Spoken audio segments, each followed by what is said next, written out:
in my view, you'll always have some banks that are too big to fail, unfortunately. We can't operate in this world without having some very big banks. Regulators hate that fact. I hate that fact. But there will be institutions that, if they are toppling, that the government will have to do something about it.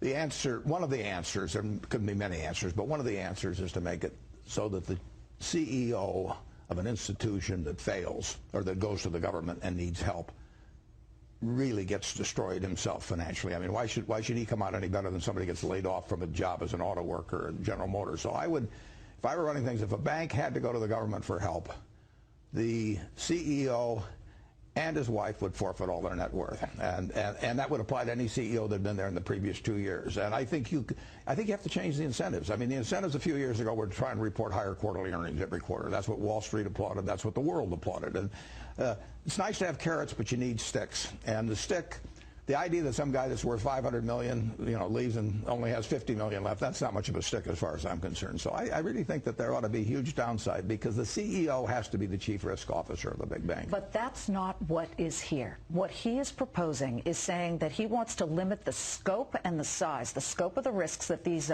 banks can take, especially if they have depositors' money within them. He doesn't want them making proprietary trades, with their own books.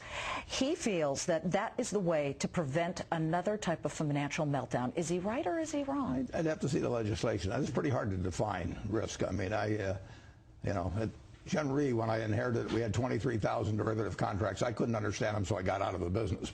But actually, there are going to be big transactions in this world, and lots of commerce worldwide between very large institutions. So exactly how you police that, I'm not sure. The way I would try to do it, in one way, I would try to make sure that the person in charge paid a huge penalty if the place got in trouble.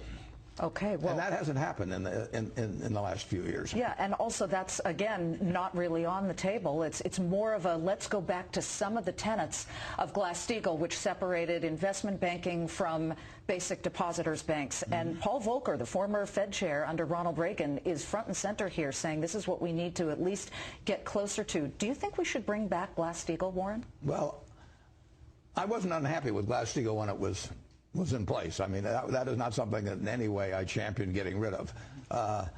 Sometimes it's hard to put the genie back in the bottle, so I would have to see the specifics of it. But the idea of banks taking huge risks where, in effect, the CEO, the bank shareholders suffer. I mean, if you own stock in Citigroup, if you own stock in Bank of America, if you own stock in Freddie and Fannie and all of these institutions, AIG, you don't have to worry about moral hazard. I mean, those people lost 95% of their money, but it's the person that got them into the trouble that's walked away. So I would have a lot of downside for the CEO. Well, Fannie and Freddie don't get mentioned a lot when it comes to getting crimped on that type of risk and all of the involvement that regulation has bore down on. And I look at that and I say, well, they still have billions and billions of our taxpayer dollars. Oh, Fannie and Freddie were creatures of Congress.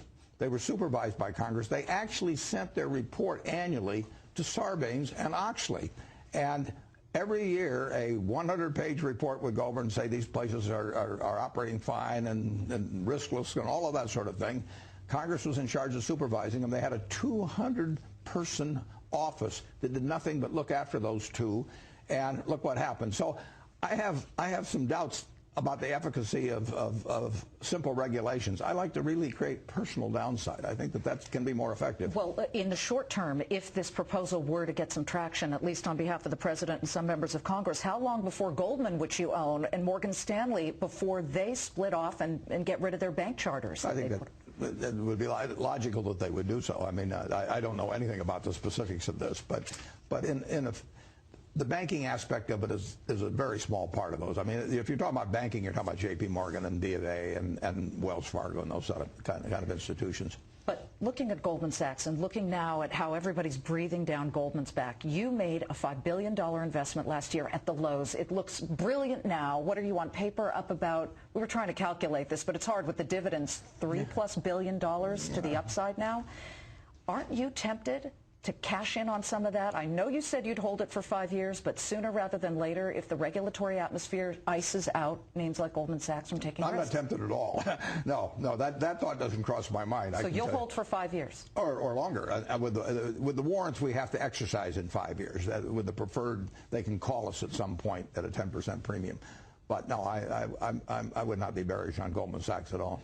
Because Goldman Sachs, they fulfill an enormous function in this world. I mean, and the world without investment banks, we'd be moving back a long way into a different century if you didn't have them.